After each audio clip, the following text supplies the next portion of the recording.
बिहार की राजनीति में इन दिनों मुलाकातों का मौसम चल रहा है, लेकिन कुछ मुलाकातें ऐसी हैं जिन्होंने सियासी गलियारों में नई चर्चाओं को जन्म दे दिया है। खासकर तब जब राष्ट्रीय जनता दल के नेता लगातार बीजेपी के शीर्ष नेतृत्व से मिलते दिखाई दे रहे हैं।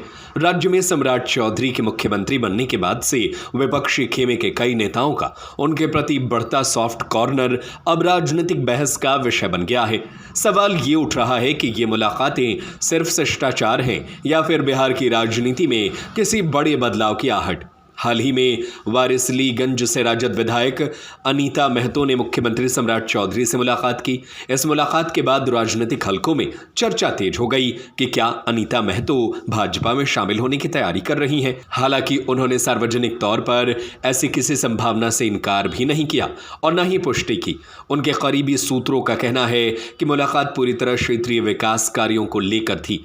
बताया गया कि बैठक में मॉडल प्रखंड कार्यालय, सकरी नाटा लिंक सड़क योजना और अन्य स्थानीय परियोजनाओं पर चर्चा हुई।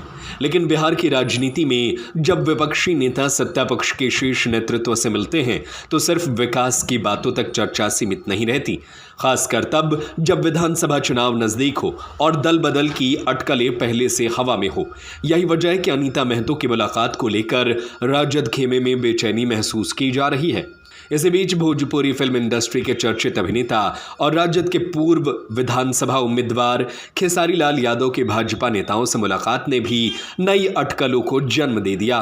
खेसारी लाल यादव ने पटना में भाजपा के वरिष्ठ नेता नितिन नबीन के आवास पर जाकर मुलाकात की। उस समय वहां मुख्यमंत्री सम्राट चौधरी और भाजपा प्रदेश अध्यक्ष संजय सरावगी भी मौजूद थे।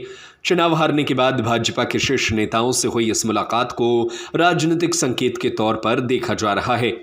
राजनीतिक विश्लेषकों का मानना है कि बिहार में जब भी सत्ता परिवर्तन या राजनीतिक अस्थिरता की चर्चा होती है तब विपक्षी दलों के नेताओं की गतिविधियां ज्यादा चर्चा में आ जाती हैं। इस बार भी कुछ वैसा ही माहौल बनता दिखाई दे रहा है। विधानसभा चुनाव में राजद की सीटें घटकर 25 तक पहुंचने के बाद पार्टी के भीतर असहजता की स्थिति बनी हुई है। ऐसे में यदि पार्टी के नेता लगातार भाजपा नेतृत्व के संपर्क में दिखें तो अटकलें स्वाभाविक हो जाती है। दरअसल पिछले कुछ समय में राजद को कई राजनीतिक झटके लगे हैं। चुनाव से पहले और बाद में कई नेताओं ने पार्टी से दूरी बनाई। फैसल रहमान पहले ही भाजपा नेतृत्व से मुलाकात कर चुके हैं।